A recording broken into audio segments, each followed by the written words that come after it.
Okay, alright, that's fine. Okay, I have to get this out of the way first, because when it comes to the Canucks and Bruce Boudreau, the coaching debut tying the all-time record for longest tenure of wins to kick off a career with a new team, Bruce Boudreau went out there and he did it, man. 7 wins in a row, but unfortunately that win streak comes to an end tonight. And I'm going to be honest, I had a whole list of notes like I usually have for these games. You could kind of feel the note structuring come across in my speech whenever I talk about the Vancouver Canucks. But for this game, I kind of just want to throw that script out the window, throw everything that I saw and wrote down in my notes out the window, because this video kind of calls for a little bit more spontaneity, I believe. So, the Vancouver Canucks lose. It is a 2-1 loss in a shootout. So, yesterday they play a 2-1 game in California that is decided past regulation. Today they play a 2-1 game in California that is decided past regulation. The first game, of course, they tied things late in the third period, or they tied things early in the third period, late in the game, if you want to go by the time of the total game clock. Eventually going into OT and winning immediately. This one is almost the opposite. They tie the game with about 8 minutes left in the third period, and the overtime does not get ended right away, like it did against Anaheim. In fact, this overtime goes the full 5 minutes. We go to a shootout. It is ultimately Viktor Arvidsson who goes out there and scores the shootout winning goal. But this was a good enough game.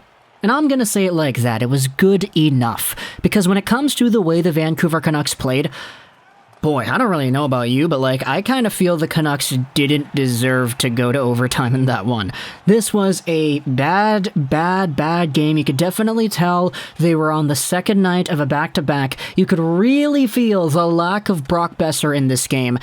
And I saw memes floating around on Twitter and on Reddit of people, the Scooby-Doo meme of the Fred unmasking the villain, and there's another guy underneath. I saw a lot of those of people pulling off the mask of Bruce Boudreau, and underneath it's Travis Green instead. This felt like a Travis Green game, and that's such a weird way to describe it, but that's kind of how I felt while watching it. This game was pretty boring, and it started off with a first period that had a 10-minute long shift. We had ourselves one face-off, the opening draw, another face-off just a little bit after, and then we went, I think it was 10 straight minutes without a whistle. It was crazy, because neither team got too many great opportunities in this first period, even though we had such an extended amount of time played. The only real chance that I remember particularly well from that first was the Quinn Hughes opportunity, where the guy goes out there on a wide dash on the left side. He cuts into the middle and tries to deke it to the backhand. Quick is down and out, but Hughes unfortunately loses the puck. It goes into the corner. There is no shot on that play. If there had been, it likely would have been a goal. But the second period is kind of where things go bad, because the Vancouver Canucks absolutely get hemmed into their zone. For the majority of this period, they absolutely suck. And this is when the fatigue started to set in. Okay, this team is not getting the puck. They're getting completely outmatched by LA. LA is getting in all the passing lanes. They're stealing it left, right, and center. What a garbage period here in the second for the Vancouver Canucks, and it ultimately results the only goal that we see for a while, as Christian Wolanin gets a Luke Shen pass that was supposed to go up the boards, but unfortunately went to nobody because there was nobody there. He just throws it on goal. It's tipped in by Brendan Lemieux. It's 1-0. And this one was one of those goals where you can't go out there and say that it was Jaroslav Halak's fault. In fact, Halak was the saving grace of this second period for Vancouver, along with a few diving plays from the players where they were breaking up pass attempts and whatnot. Jaroslav Halak was the absolute MVP, keeping the team in it, making some really high-quality saves, and just weathering the storm that LA was throwing out there.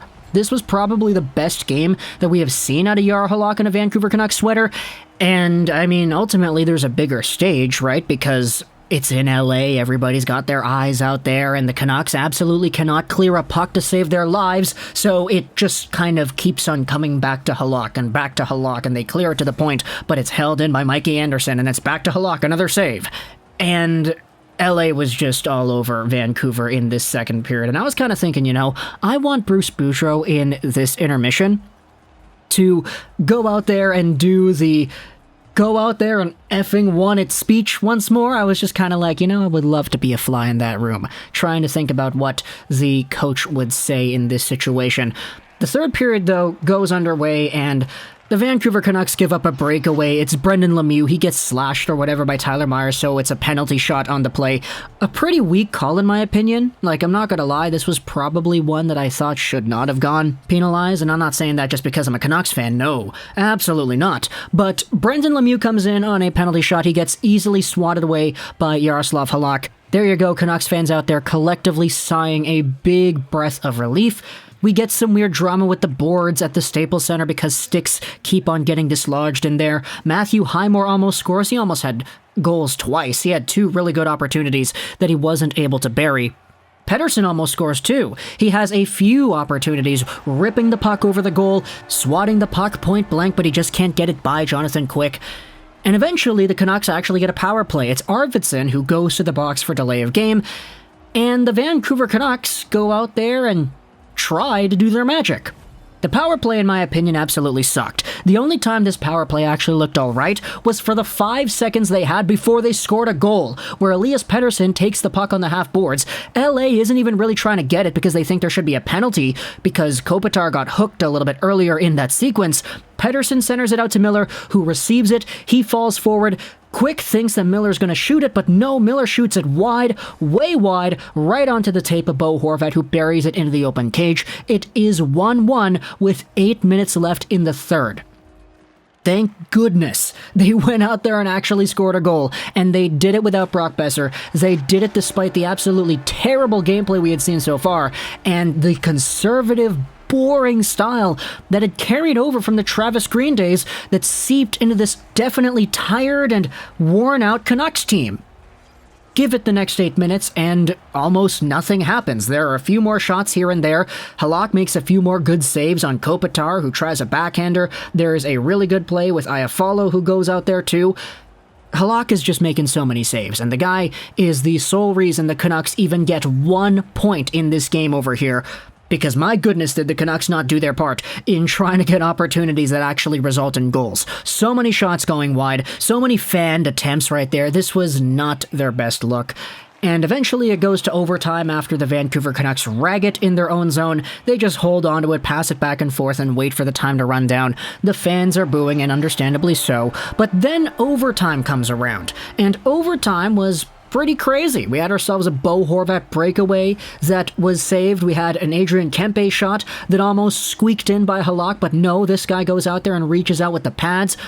Iafallo danced around the defense, and he got stoned by Halak as well. There are no goals over here, and eventually it's a shootout. And, you kind of know what happens next, right? Kempe, he scores immediately. Okay, he does the thing. Elias Pettersson is the next up for the Vancouver Canucks, and I was kind of saying it, This game has been defined by Elias Pettersson, because this guy has gone out there, and sure, he got an assist on the Bo Horvat goal because he sent it out to Miller, but he really has not looked himself. Shots that he takes that you're like, okay, if that was the old Pettersson, he probably would have buried that. A few grade A opportunities and prime looks out in front that he absolutely just whiffs on. And here in the shootout, you could see he comes in with some speed, he stops up on the hash marks, he kind of dangles it back and forth, and then he tries to shoot it, but Quick goes out there and he just pokes it away. Pettersson was undecided. He still is in his funk. And this was probably the epitome of that. Eventually, it's Iafallo, he gets saved, JT Miller is next, he gets saved, and then Kopitar goes, and I'm like, okay, if the Canucks really, really want to go out there and extend one for Bruce, we need a big save out of Jaro Halak, man.